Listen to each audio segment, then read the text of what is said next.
भगवान श्री कृष्ण को क्यों कहा जाता है लड्डू गोपाल। तो फ्रेंड्स, क्या आप जानते हैं भगवान श्री कृष्ण का लड्डू गोपाल नाम कैसे पड़ा? नहीं जानते तो जानिए इस वीडियो के माध्यम से। ये बात तो हम सभी जानते हैं कि भगवान श्री कृष्ण को कई नामों से जानते हैं, जैसे श्याम, मोहन, लड्डू गोपाल, बंसीधर, कान्हा आदि के नाम से लड्डू गोपाल को जाना जाता है। लेकिन क्या आप जानते हैं कि भगवान कृष्ण का नाम लड्डू गोपाल कैसे और क्यों पड़ा? चलिए बताते हैं इसके पीछे की पूरी कहानी। पूरी कहानी देखने के लिए चैनल को सब्सक्राइब कीजिए। दरअसल जब ब्रजभूमि में भगवान श्री कृष्ण के एक परम भक्त रहते थे, उनका नाम था कुंभनदास। कुंभनदास का एक पुत्र था रघुनंदन, यानी कि कुंभनदास के पुत्र का नाम था रघुनंदन।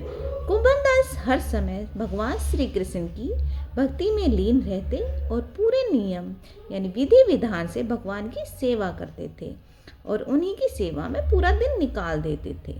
वे श्री कृष्ण को छोड़कर कहीं नहीं जाते ताकि उनकी सेवा में कोई विघ्न न हो। एक दिन वृंदावन से उनके लिए भागवत कथा करने का न्योता आया। पहले तो उन्होंने मना कर दिया, लेकिन लोगों के जोर देने पर उन्होंने सोचा कि भगवान की सेवा की तैयारी करके वे पूरे रोजाना कथा करके वापस लौट आएंगे, जिससे भगवान का सेवा नियम भी नहीं छूटेगा। कुंभनदास ने अपने पुत्र को समझा दिया कि वे भोग तैयार कर चुके हैं, तुम्हें बस समय पर ठाकुर जी को भोग लगा देना है। इसके बाद उन्होंने वहां से प्रस्थान कर लिया।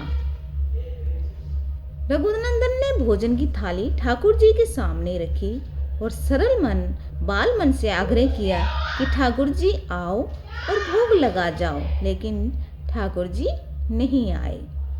उसके बाल मन में यह छवि थी कि वे आकर अपने हाथों से भोजन करेंगे, जैसे हम सभी करते हैं। उसने बार बार ठाकुर जी से आग्रह किया, लेकिन भोजन तो वैसे के वैसे ही रखा रहा। अब रघुनंदन जी उदास हो गए और रोते हुए पुकारा कि ठाकुर जी आ जाओ और भोग लगाओ। जिसके बाद ठाकुर जी ने एक बालक का रूप धारण किया और भोजन करने बैठ गए। ये दृश्य देख रघुनंदन जी ने भी भोजन खा लिया।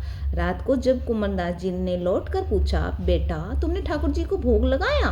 रघुनंदन का हाँ, उन्होंने प्रसाद मांगा तो पुत्र ने कहा कि ठाकुर जी ने सारा भोजन खा लिया। तो उन्होंने कहा हाँ।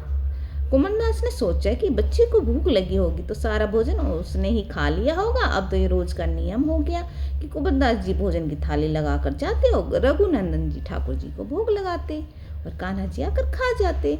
जब वे वापस लौटकर प्रसाद मांगते तो एक ही जवाब मिलता कि ठाकुर जी ने सारा भोजन खा लिया है। कुंभनदास जी को अब लगने लगा कि पुत्र झूठ बोलने लगा है। सारा भोजन खाने के लिए कुंभनदास ने एक दिन लड्डू बनाकर थाली में सजा दिया और छिप कर देखने लगे कि बच्चा करता क्या है इस लड्डू के साथ। तो और वो छिप कर ये देखने लगी। रघुनंदन ने रोज की तरह ही ठाकुर जी को पुकारा तो ठाकुर जी बालक के रूप में प्रकट होकर आए और लड्डू खाने लगे। रघुनंदन जी यह बात देखते रहे। यह देखकर कुंभनदास जी दौड़ते हुए आए और प्रभु के चरणों में गिरकर विनती करने लगे और कहने लगे, भगवान मुझे क्षमा कर दे, मैंने आपको नहीं पहचाना। उस समय ठाकुर जी के एक हाथ में लड्डू और दूसरे हाथ वाला लड्डू मुख में जाने को ही था कि वे जड़ हो गए। उसके बाद से ही उनके इसी रूप में पूजा की जाती है और वे लड्डू गोपाल कहलाने लगे।